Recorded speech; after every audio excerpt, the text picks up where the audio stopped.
Olá, eu sou Ítalo Taveira e sejam muito bem-vindos, bem-vindas à segunda temporada do nosso podcast Ensaio Geral.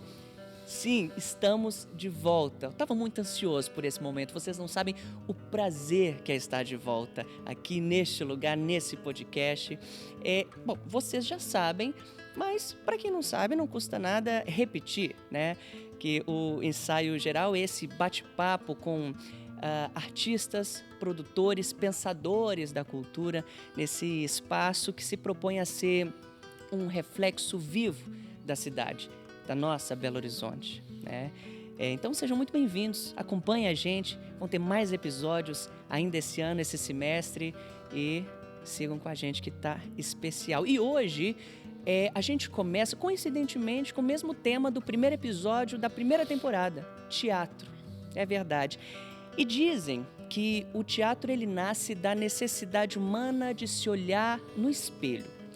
Mas o que acontece quando o espelho não reflete a nossa carne, mas a nossa alma, esculpida em madeira ou isopor, costurada em tecidos diversos? Olha, se engana quem diz que o teatro de bonecos é a miniatura da vida.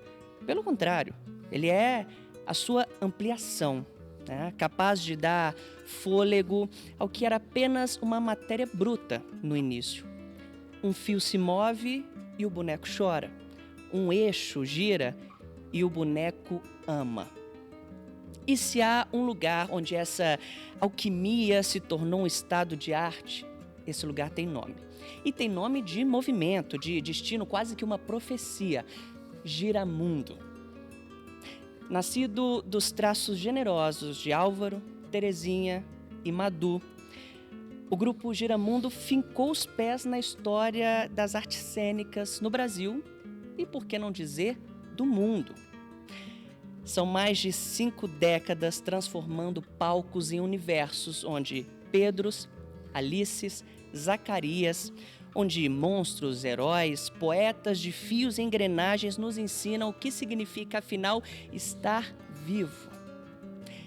E hoje a gente tem a honra de receber um dos artesãos desse imaginário, um dos criadores dessas criaturas. A gente recebe um dos diretores do Grupo Giramundo, Marcos Malafaia. Marcos, um prazer receber você aqui, tá? Você que é uma grande referência de um grupo, né, que também acho que faz parte da história de Belo Horizonte, de Minas, do Brasil, tá? Então, muito obrigado pela presença. O prazer é todo meu. Aproveito para elogiar seu texto inicial de abertura, que convenhamos, né, pessoal? Muito bem construído. Não, vocês merecem mais do que isso. A gente só não coloca aplausos aqui porque a gente não tem plateia, mas se tivesse, estariam aplaudindo de pé. Né? Marcos, antes da gente falar de você, que a gente, né, queria saber a sua trajetória no grupo, eu queria, né, falar sobre o grupo, sobre o Giramundo. Ele surgiu ali em 1970. Eu queria saber se você podia contar a história do grupo, né? Eu tenho certeza que o Álvaro, a Terezinha, a Madu já contaram, né, essa história para você. Como é que foi? Como é que surgiu o Grupo Giramundo? O Giramundo é curioso porque ele, por ser antigo, um tanto quanto antigo, a própria origem do grupo fica envolta ali em brumas, como se fosse uma história também que a gente ouvia falar. Até onde a gente sabe, havia uma afinidade entre o Álvaro, a Tereza e a Madu, aluna mais próxima deles, e eles, num determinado momento, resolveram criar histórias para bonecos, né? Coisa que não era muito comum, nem naquele espaço, nem naquele tempo. E assim eles fizeram, né? Há outra história mitológica também, né? Mas essa a gente ouviu e tem registros gravados do Álvaro de que ele queria fazer animação, né? Ele queria fazer filmes e fazia filmes para publicidade naquela época, mas isso tudo era muito difícil, muito oneroso, caro. Não havia uma indústria de equipamentos e era tudo muito mais difícil de ser feito. Então, como uma pessoa da ação, né, porque o Álvaro sempre foi muito da reflexão, mas da ação também, ele partiu para tentar criar esse mundo animado, vamos dizer assim, por meio de bonecos. Isso aí vem outra história, que é a influência de Ouro Fino, no interior de Minas Gerais, da mãe dele, que era professora, e da convivência com os irmãos, fazendo uma espécie de cineminha, de bonecos animados, com projeção. Então, todas essas coisas eu acho que se fundem para ter esse disparo do Giramundo eclodir, surgir. Agora, depois é que vem um outro lado da história, que é como que isso desabrochou, se desenvolveu, se transformou tantas vezes como o Giramundo fez. Muito bem.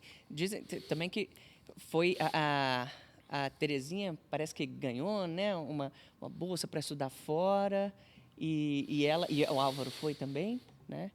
E que eles tiveram mais contato com teatro de boneca. Enfim, eu imagino que, né, pelo que sei, porque são 3 pessoas ali, né? E cada uma vai contando, o tempo vai passando também, né? Existe essa histórias, igual você falou, né, mitologias por trás do grupo. Né? Acho que esse momento de formação do Giramundo nos anos 70, quando eram só os 3, não diferia muito da formação dos nossos coletivos de hoje. Sim. Quando as pessoas se juntam para fazer. Eles, como jovens da época, se juntaram para fazer alguma coisa nova, diferente.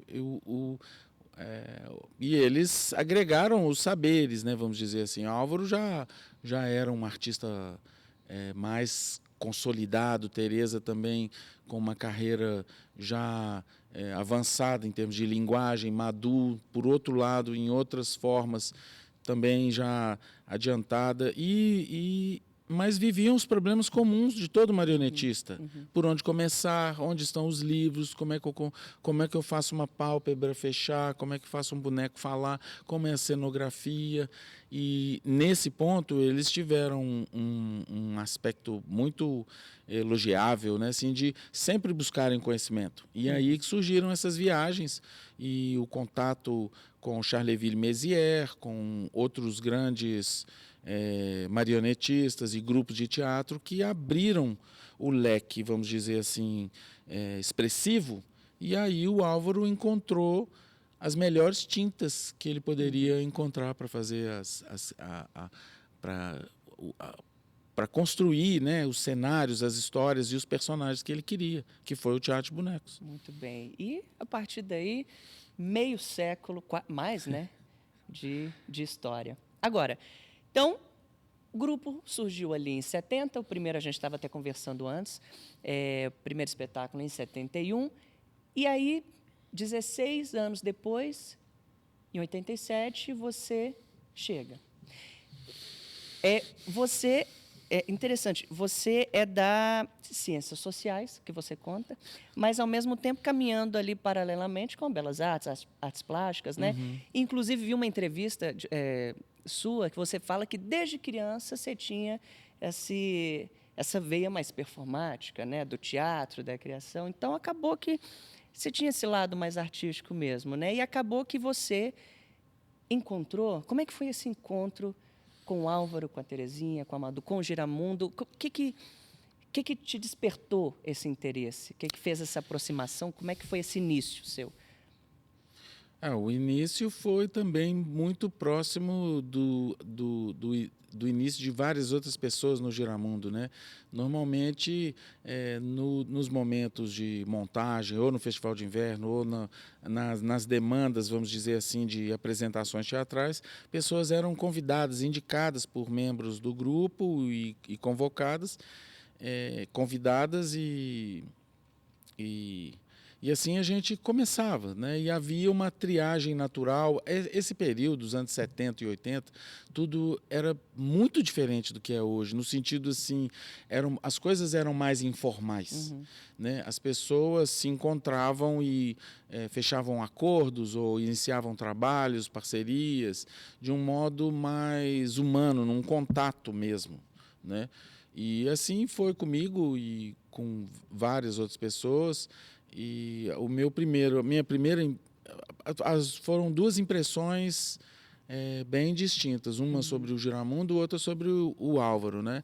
O Giramundo, a Beatriz me convidou para fazer um teste como marionetista para o espetáculo O Guarani, havia sido recentemente construído no Festival de Inverno, e eu fui para o ensaio, e o Giramundo, naquele período, era uma antítese do que a gente pensa hoje. Assim, era uma sala, o primeiro Giramundo lá da UFMG, era uma sala que tinha duas salas contíguas, uma com maquinário e a outra com um depósito dos bonecos que já existiam ali, né?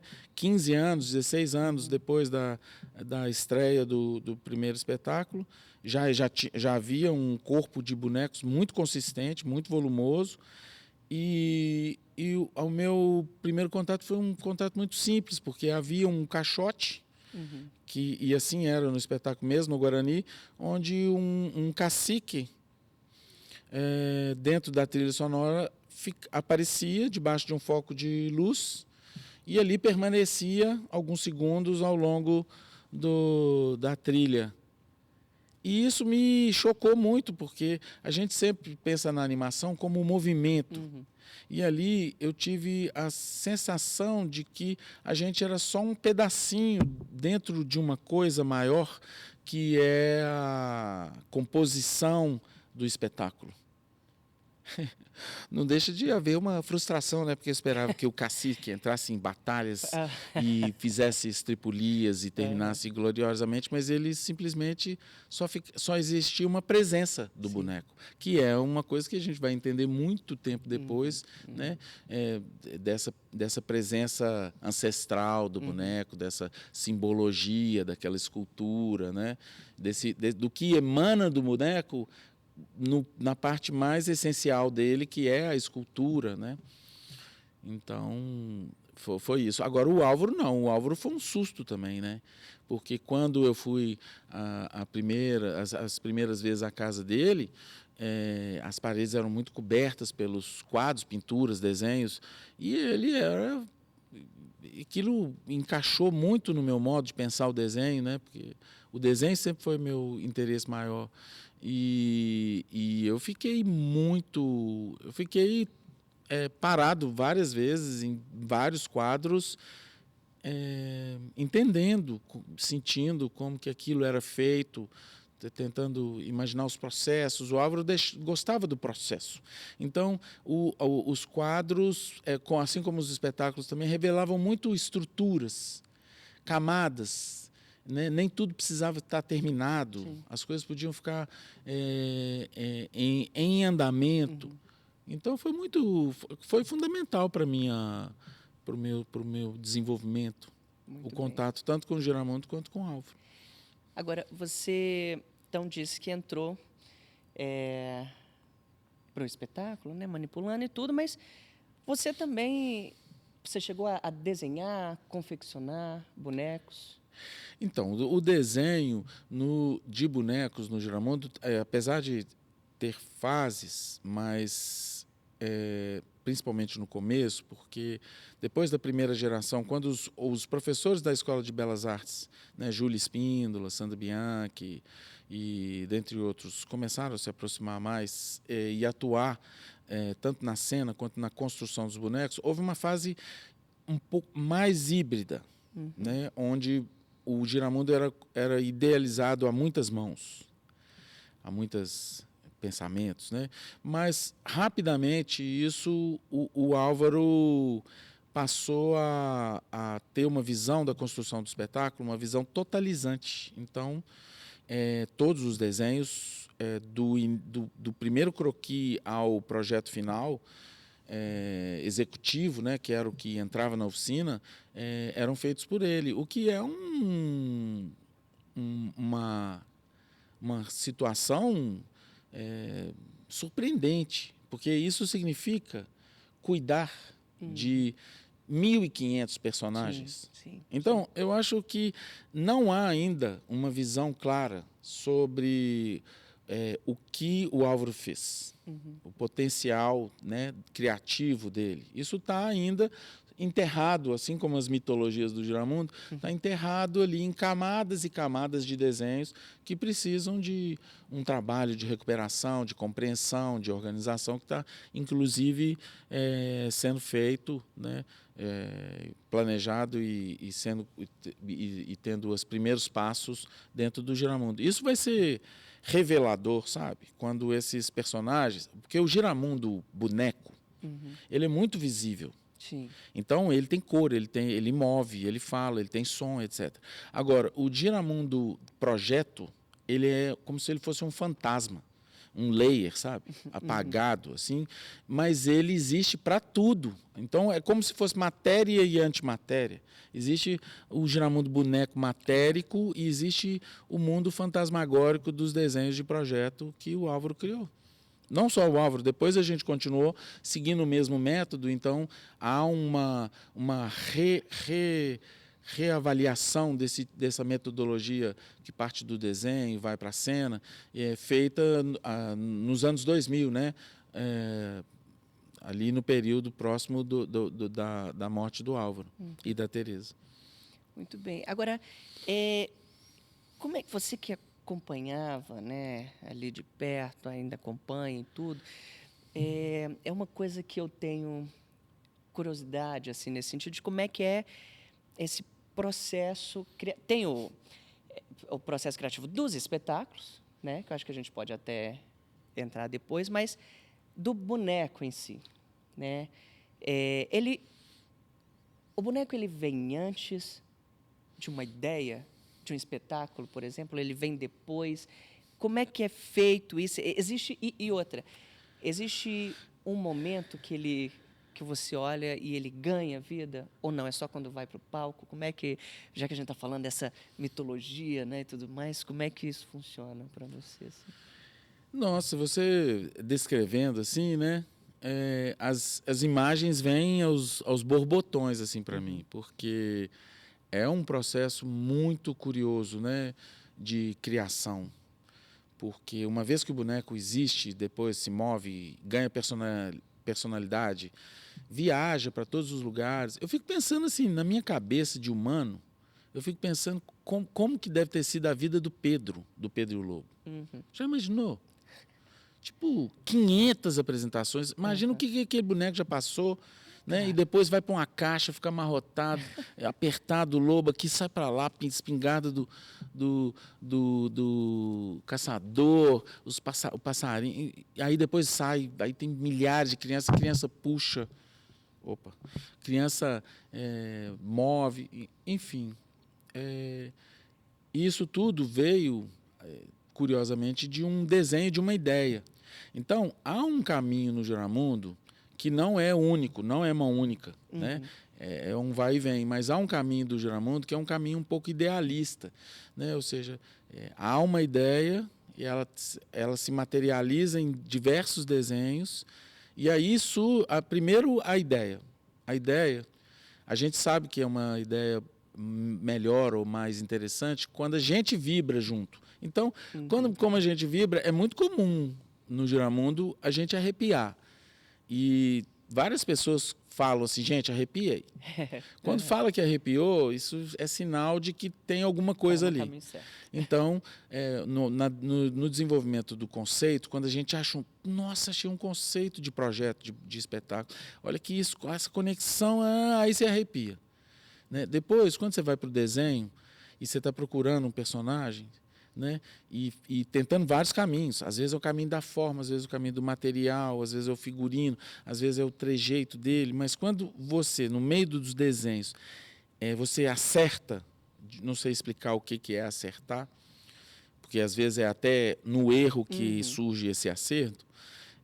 Quando você acerta, você também arrepia. Você sabe, nitidamente ali naquela profusão de personagens, você vê nitidamente um personagem que ele contém alguma coisa intrínseca que é diferenciada. Não sei se é a proporção, se são os olhos, se é o ajuste, se é o conjunto. Às vezes são vários desses itens. Aí é a segunda vez que a gente assusta com o boneco. A terceira vez que a gente assusta com o boneco é na oficina, quando passada a parte do boneco desmembrado, porque o boneco ele surge todo aos pedaços e depois ele é assemblado. E aí quando você assembla ele, une ele e ele fica funcional, mesmo que ainda não tenha os sistemas, mesmo quando não tem ainda cruz de manipulação, fios, varetas, etc. Eu lembro do que o Álvaro gostava de fazer isso na mesa, eu lembro dele fazendo isso com o Pedro Lobo. Ele jogava o boneco na mesa, com cuidado, assim, é um pouco performático, mas jogava. E aí o boneco caía naturalmente numa pose humana, vamos dizer assim. Ele não gerava uma pose absurda, como se tivesse sofrido um acidente grave, né? E esse aí a gente vê, esse boneco, ele tem futuro, ele vai funcionar bem, tá vendo? É uma coisa dele em cena executar bem as funções. E é por isso que os projetos do Álvaro e depois mais em sequência do Ulisses, da Beatriz, que fizeram mais projetos de bonecos, são meio Stradivarius ou uma escola assim de boneco, porque ao contrário do que a gente imagina que quanto mais liberdade o boneco tiver, melhor é o boneco, porque ele tem mais liberdade. No boneco é o contrário. Às vezes, quanto mais restrito é o movimento, mais perfeito vai ser esse movimento, porque é o corpo humano que consegue fazer tantas coisas, mas ele é restrito, né? O cotovelo, ele tem um ângulo, ele bate. O pescoço, né? Aí nós temos as corujas, mas os humanos, ele tem um ângulo correto. Então, há uma série... O Álvaro, ele ensinou no projeto a fazer o não movimento, a você projetar o que não deve ser feito. Então, os bonecos do Álvaro são muito fáceis de manipular, porque naturalmente ele não faz o erro, ele se comporta bem, né? Os bonecos, quando ele tem muita liberdade, aí tem que ser um marionetista muito bom, porque ele vai ter que controlar o que o boneco não vai fazer. Enquanto que o boneco com um projeto bom, a mecânica dele impede que ele faça um gesto proibitivo ou não razoável, não interessante. Muito bem. Uma aula, realmente uma aula. Agora, você falou, né, de dar certo e citou o Pedro. Acho que Pedro é um personagem que deu muito certo, né? Talvez é um espetáculo que vocês mais apresentam, mais foi apresentado ou não? Né? Eu acho, porque ele é antigo, né? 93, 94, 93, talvez, e nunca parou de ser apresentado. Além do mais, ele é compacto, né? Ele tem essa coisa assim meio de design, de cenografia e de formato que o torna muito versátil. Adapta em qualquer espaço, rua, palco, e aí ele muda, né? No palco ele adquire camadas luminosas de fumaça, luxo, e na rua ele ganha comunicação, contato. Mas assim, parece que a cada década surge um protagonista, né? Nos anos 70 tinha um palhaço que era o Libório, que era o xodó da companhia. Aí, nos anos 80 vem o Cobre Norato, que também se torna um personagem icônico, com vários outros personagens ali muito próximos, mas ele é muito icônico. Nos anos 90 vem o Pedro, né? Nos anos 2000 começam a surgir os personagens de TV, né? Vem o Dango Balango, por exemplo. Nos anos 2010 vem Alice, que também é muito forte, e o Música de Brinquedo. E assim vão se alternando os protagonistas, né, do Giramundo. Muito bem. Olha, eu quero continuar conversando sobre esse processo de criação, direção também, que é algo que eu tenho muita curiosidade, sobre o Giramundo multimídia, sobre o acervo, mas a gente vai só dar uma rápida pausa para o pessoal dar uma respirada, porque, olha, é muito informação. Eu estou adorando. Se eu pudesse, eu estaria anotando tudo aqui. Para o pessoal dar uma respirada, a gente também aqui, molhar as palavras e a gente já volta.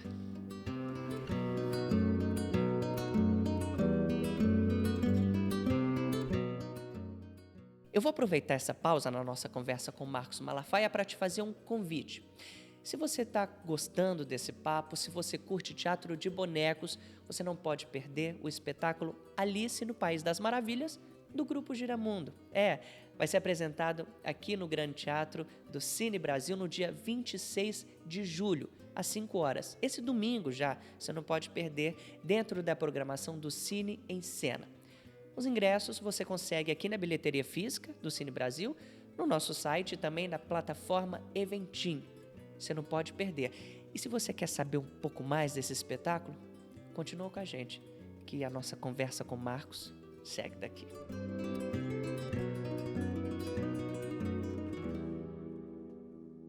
Voltamos e agora eu quero falar, ainda nessa parte da criação, o Marcos, sobre a direção.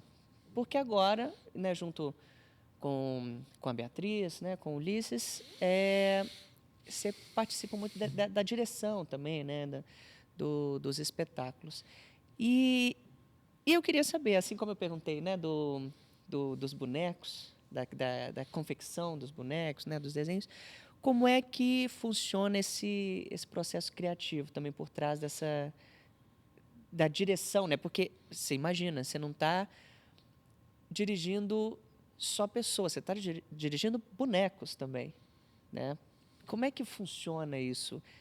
Quando começa esse processo da direção? Para onde vai? Como é que funciona? E outra pergunta também, já queria emendar.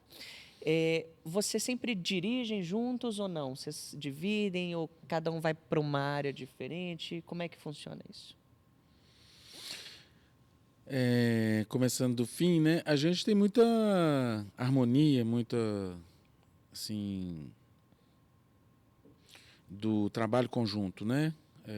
Acho que a gente tem visões diferentes e enfoques diferentes, então há uma complementariedade no trabalho da gente.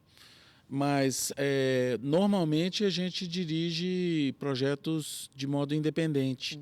A gente dirigiu juntos, assim, o que a gente chamou na época de direção, foi Pinóquio, que foi o primeiro espetáculo pós-Álvaro. E depois a gente seguiu sempre uns colaborando nos projetos, nas visões, né? Porque a direção é uma visão, vamos dizer assim, né? Sobre o que é o teatro de bonecos e como que ele acontece. E sempre colaborando e sempre juntos. São poucos os espetáculos em que nós não estivemos juntos, né, dividindo funções. Sobre a direção, eu acho, assim, a sensação que eu tenho é que a gente teve uma espécie de distorção na nossa formação, porque nenhum de nós teve uma formação em direção cênica. E, por outro lado, a gente conviveu 20, 25 anos e com um grande diretor, né? E que com uma produção muito intensa. O Giramundo, no mínimo, produzia uma montagem e outros tipos de produção por ano. Algumas vezes 2 montagens. E montagens, se elas fossem similares, eu acho que até haveria um aprofundamento maior e uma recorrência. Mas eram montagens completamente diferentes uma das outras. Então, o que aconteceu com a gente foi que nós, ano a ano, produção a produção, e não apenas conhecer a produção, a gente estava junto na construção, na manipulação, muitas vezes na arte gráfica, na interpretação, na voz, na construção do espetáculo. Então, isso foi uma escola, anti-escola, muito, muito rica para nós. A um ponto da gente ter mantido um pouco essa característica dessa variação do Giramundo, né?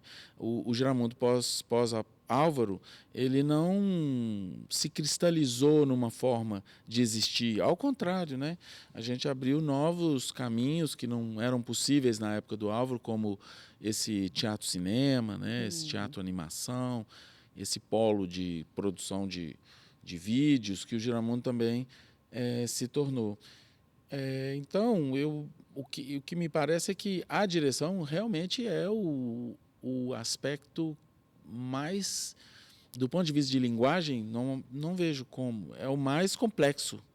Então, para existir o Giramundo, é necessário estar sempre pensando nisso, né? Na linguagem dos espetáculos e na composição, né? Dirigir é, de certo modo, compor. E o que algo te inspira na hora dessa criação? Ou como é que funciona Não, nessa o direção? eu achava que era assim, que a gente tinha esse momento, né, de A inspiração. epifania, da inspiração. É, a gente ouve muito as pessoas falando que não, né? Mas vou te falar, tem.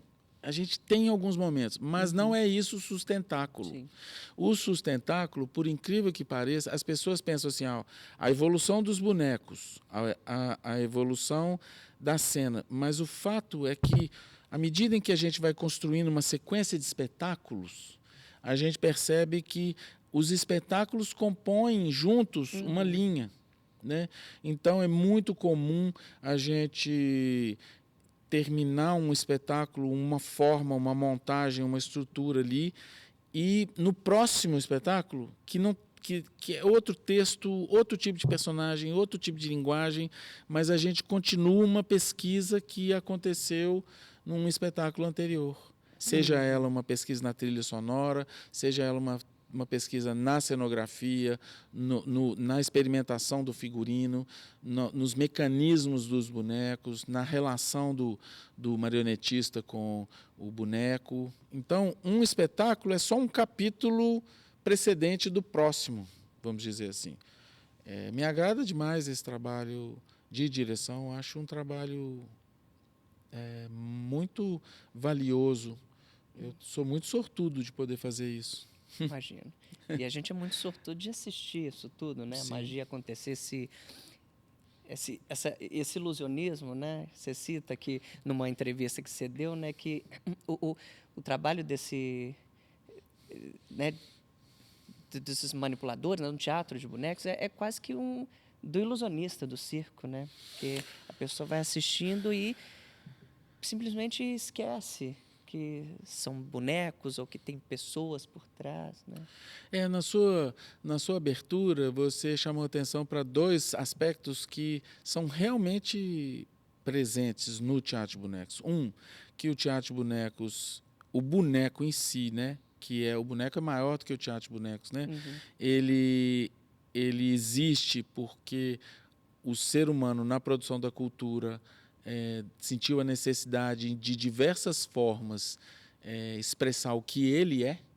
Então, o boneco ele não surge do nada, ele é um registro da expressão humana, né? E no outro lado, você ressaltou esse aspecto que o mundo do teatro de bonecos ele é maior do que o mundo do real.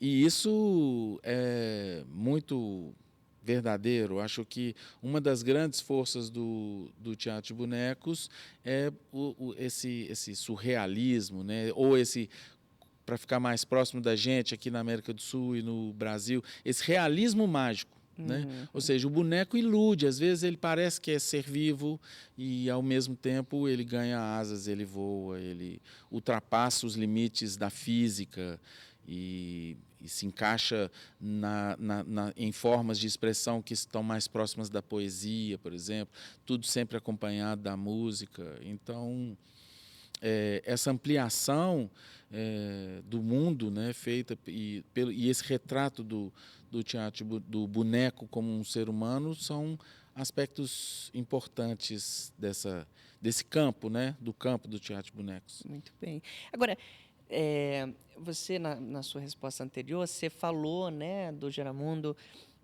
no cinema, na televisão. A gente conversava antes, você disse que é algo interessante também, os bonecos ali no Música de Brinquedo, né, e tudo mais, do Patofu, Projeto Patofu.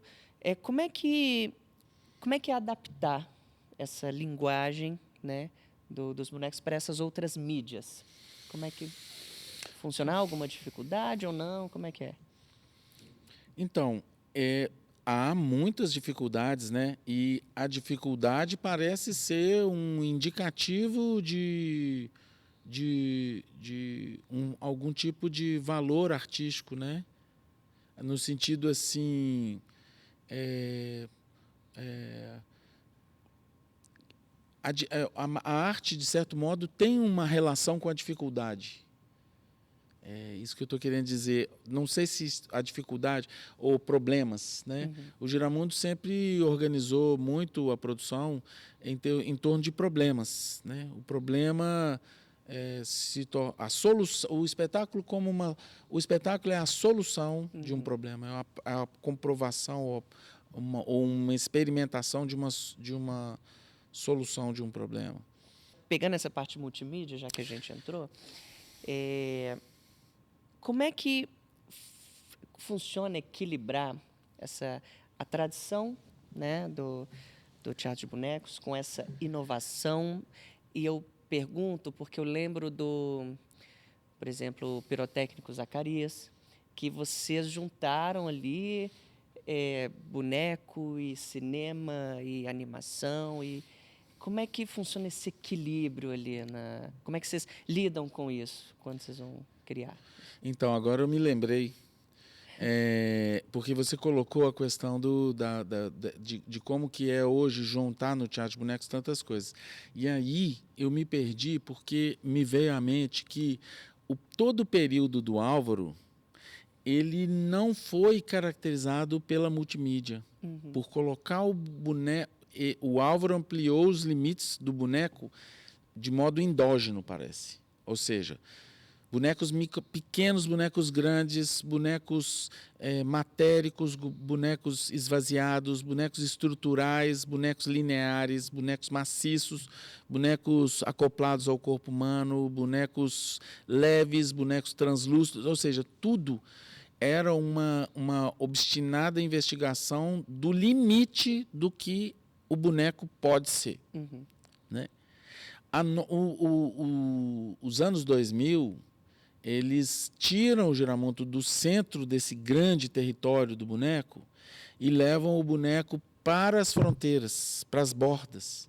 Aí é o boneco com o vídeo, o boneco com o cinema de animação, o boneco com a dança, o boneco com a música sinfônica, orquestral, o boneco com o mímico, o boneco com o circo. Então, são duas eras completamente diferentes. Aí você também fez essa provocação assim, do como que é lidar com esse território incerto. E aí que a gente ancorou esse medo do erro. E o erro ou a dificuldade, eles vão estar sempre nas fronteiras. Porque a fronteira é um lugar que não é pisado. Então, é como fazer uma escalada e ter que ancorar certos pontos para poder subir e continuar. Então, você tem que ir ancorando pontos no escuro, muitas vezes. É lógico que tem sempre a luz dos grandes mestres, dos grandes grupos, dos grandes trabalhos, que auxiliam nesse caminho de colocar junto, né, de compor coisas que não são normalmente colocados juntos. Agora, é muito bom, né? Então, assim, pensar no Giramundo fazendo balé, ou pensar numa animação stop motion que tenha partes projetadas e partes ao vivo, como é a Alice, por exemplo, ou como é o pirotécnico Zacarias, ou pensar no boneco como parte de uma performance de artes plásticas, uma instalação, um boneco gigante cinético num ambiente urbano, projetado, com luz. Então, a fronteira é um lugar agradável porque ela ela provoca a sensação dolorosa de estar vivo e ter que resolver um problema. Sim. Né? Muito bem. Agora, a gente, né, falei dessa inovação, né, multimídia, mudanças. Muita coisa mudou, né, no Giramundo, mas eu quero saber o que se mantém até hoje. Tem algo que se mantém ali desde 70, ou então enfim, a partir de 87, né, quando você entrou, algo que se mantém? Nó, velho. Essas perguntas que ele faz, fica parecendo virada de carta de tarô. Você não Você nunca sabe. sabe o que vai... Então, essa é uma pergunta muito interessante, assim, refletir o que permanece no Giramundo, né? Porque demanda uma autocrítica, assim, né? De perceber. Eu acho, assim, talvez cada integrante, com a sua ênfase, com o seu olhar, vai encontrar coisas específicas, né? Eu, por exemplo, me chama muita atenção ao longo da história do Giramundo, dos primeiros passos do Giramundo até hoje, de uma presença do desenho. A linha, e não falo nem da pintura, ilustração, não, falo desenho, a linha. Me chama a atenção o fato de um instrumento e um recurso e uma mídia, um meio expressivo como o desenho, ser tão mínimo, porque o nosso desenho, o desenho do personagem, ele assume muitas formas, né? O desenho do personagem, o desenho do mecanismo, o desenho da cena, do figurino, tudo isso sendo feito com a linha e com a imaginação, ele é muito desprovido ele é muito simples para um efeito muito grande. Então, esse paradoxo de usar uma mídia mínima para conseguir um efeito máximo sempre me chamou a atenção. E eu acho que me parece, né, que há uma correspondência entre a produtividade do Giramundo e todo esse processo ter passado pelo desenho. Agora, outra coisa que o Giramundo tem e que também parece ter permanecido é uma certa sequência de processos, né? Por exemplo, mas que é bastante usual, né? Que é o planejamento do ponto de vista gráfico e depois uma confluência entre processo das artes plásticas e do design, né? Das artes plásticas, o experimentalismo, e do design, a prototipagem, vamos chamar assim, né? A criação de modelos hipotéticos que podem ser transportados para uma coleção maior, mas que, por ser feito de modo individual, reduz custo, tempo, produção. E, por fim, né, a assemblagem disso tudo, e é isso mesmo também, colocar isso tudo junto com a liberdade de formatação desse produto final a partir de princípios ou de uma estrutura de projeto de pesquisa. Era isso que eu queria falar. E eu fico confuso com isso, porque é como se o Giramundo... Eu fico confuso, porque quando você perguntou lá sobre a direção do Giramundo, e a gente não sendo assim, tendo essa formação tão específica, né? Quando a gente vai para a formação do espetáculo, a gente está muito no meio de vários caminhos. E isso já foi fruto de crítica, já foi motivo de crítica ao Giramundo. O Giramundo não é um grupo de teatro, o Giramundo é um grupo de artistas plásticos. Ao mesmo tempo, outras pessoas dizem, não, é um grupo de artistas plásticos que fazem teatro. Né? Nem é teatro isso é animação. Então, eu acho que isso vem do fato do Giramundo, nessa fase final, de colocar essa performance de pé, ele não ter uma tradição. O Giramundo não segue uma tradição tão bem assim definida. Então, ele acabou sendo meio híbrido, né? por essa condição. Eu tava com essa palavra na cabeça, inclusive, né, que você falou que fica confuso, mas talvez seja por isso, né, por esse hibridismo todo, né, e que é muito interessante também, de fato. Agora, saindo dessa de perguntas profundas, filosóficas, da carta na manga, sobre o acervo, né, do grupo. Vocês têm, acho, mais de 1.500, né? Eu peguei aqui 1.700 projetos catalogados, né? Como é que é esse trabalho dessa preservação, né? Desse acervo, e o que você acha que ele representa, né, para a cultura mineira, enfim, em geral, assim? Então, essa é outra característica do Giramundo, né? Me lembra aqueles seletores de canal de TV bem antigo, assim, clac, clac, clac.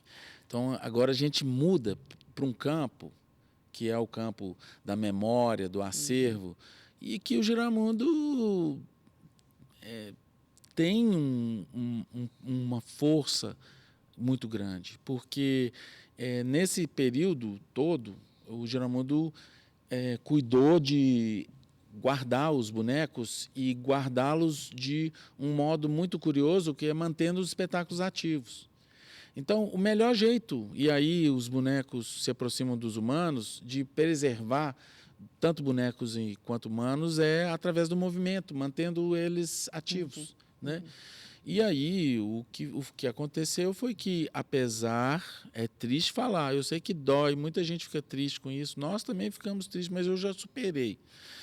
A gente perdeu o boneco demais. O Giramundo perdeu, às vezes, me lembra assim, essas histórias dos papiros e das placas gregas, o que sobrou uma linha de um filósofo lá, pré-socrático, e às vezes sobrou um boneco de um espetáculo inteiro, às vezes sobrou uma estrutura de um certo processo, às vezes um projeto só.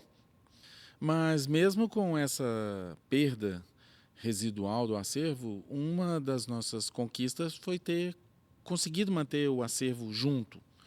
E nós temos os bonecos do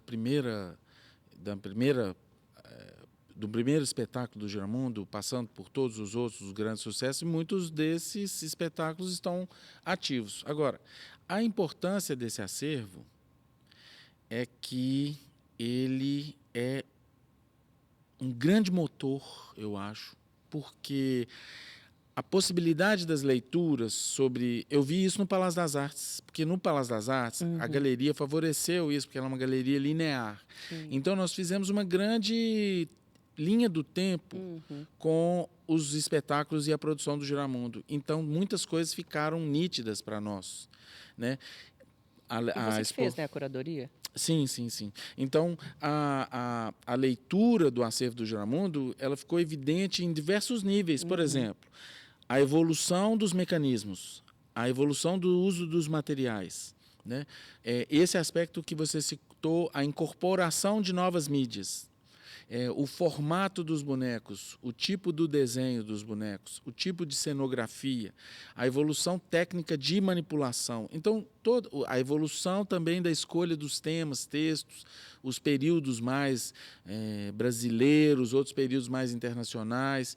Então, isso tudo ficou visível. Bom, se é visível, ele pode servir de exemplo para os aprendizes, para os estudiosos, para os curiosos em teatro de bonecos poderem ter rapidamente um panorama sobre o teatro de bonecos que eleva assim, a possibilidade dos artistas para produzirem seus próprios espetáculos e bonecos, né? Além disso, a exposição ela mostrou também assim, a riqueza visual do Giramundo que precisa ser documentada. Então, eu chamo de motor porque em torno do museu, naturalmente, surge outra coisa que é a escola. E aí eu acho que o Giramundo encontra o seu formato mais estável, que é um grupo criativo dentro do teatro de animação e do cinema de animação, que contém uma escola, que ativa uma escola e que guarda um acervo, e essas três áreas se combinando, né? Com muito benefício para o público, né? Para a formação de novos... Ou seja, em torno disso tudo, a gente pode surgir a ideia de um polo de criação de teatro de bonecos, de cinema, de bonecos para TV, para internet, e a gente, assim, manter um pouco desse ofício vivo e ativo. Muito bem, eu acho que... Bom, eu fui, né, nessa exposição, eu acredito que todo mundo, né, que foi conseguiu enxergar muito bem isso que você falou, e de fato essa formação de público é muito interessante, é muito importante mesmo, né, aqui em Belo Horizonte.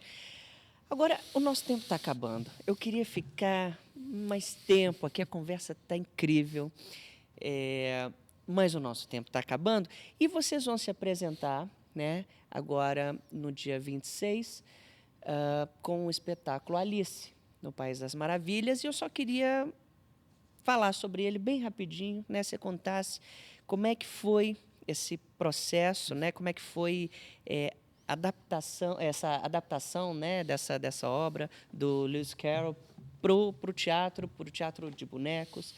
Como é que foi essa parceria com o John Ulloa, com a Fernanda Takai? Como é que foi isso? Se você puder fazer esse resumo dessa criação, só para a gente finalizar. Foi um privilégio, né? Alice, agora indo para a linguagem de Alice, né? Para o nosso jeitão em Alice, assim, eu acho que é uma espaçonave cênico-sônica. E aí a gente está lá, né? John, Fernanda, outros integrantes do Pato Fu, e Beatriz, as equipes do Giramundo. E foi um encontro muito rico, né, para todos nós, assim, dentro dessa questão dos problemas que a proposição de Alice apresentou, né? Porque Alice foi uma tentativa de realmente a gente colocar juntos bonecos, cinema de animação e música. E a música de Alice, ela é muito forte, né? Então, eu gosto muito de escutar Alice, assim como eu gosto de escutar o Cobb Norato, às vezes, como eu gosto de escutar os orixás. Acho que são trilhas fortes e muito bonitas. E o John e a Fernanda, nesse momento, a gente se misturou, assim, os fãs, né? A gente fã do Pato Fu, eles também admiradores do trabalho do Giramundo, e trabalhar junto foi muito enriquecedor para mim, de todos os pontos de vista, porque assim como a gente também no Giramundo, o John, a Fernanda e a equipe do Pato Fu são muito versáteis, né? Na lida com o texto, na interpretação de uma cena, e na música, obviamente, e na tradução de situações do teatro quase que para uma situação de cinema, com sonoplastia, com gags sonoras, com um estudo da letra que veio diretamente do Lewis Carroll, do inglês, essa nossa referência pop mais contemporânea, né? A música, o Giramundo pode ser dividido também musicalmente em fases, né? Então, isso tudo convergiu para o Alice. Então, o que acontece? Acontece que talvez a gente tenha criado um tipo de experiência que é uma experiência assim visual e, ao mesmo tempo, muito musical, no sentido da música pop, e dá uma sensação de um certo sonho.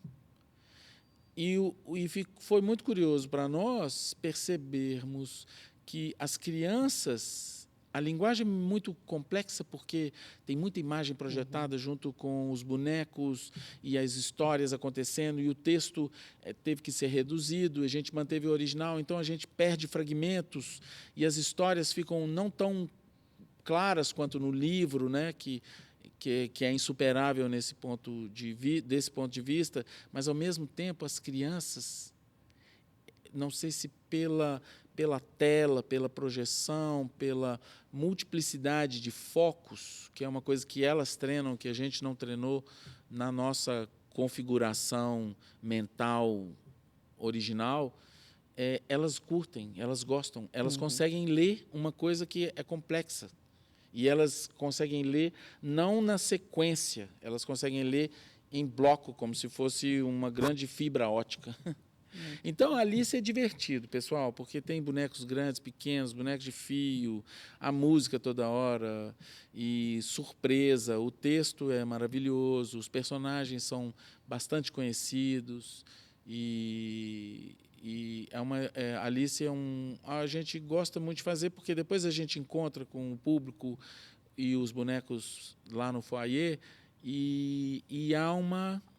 é isso que o teatro promove, né?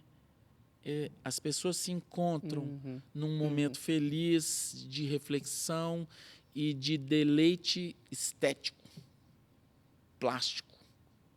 As pessoas estão juntas porque resolveram ver e ouvir uma coisa bonita. Muito bem, é isso. Muito obrigado por esse encontro. Muito obrigado, feliz, eu que agradeço. E de várias percepções, Nossa. várias ideias. Vamos ter que marcar a parte 2. Já bom estou demais. falando aqui. Pode deixar. Muito obrigado. Vocês que estão aí, acompanhem o Grupo Giramundo para saber de novos projetos, da agenda deles. E acompanhem o Cine Brasil também. Esse semestre tem muita coisa, teatro, cinema, música, dança. Tem muita coisa para vir. E mais episódios do Ensaio Geral. Esse foi só o primeiro dessa segunda temporada. A gente se vê mês que vem. Até lá.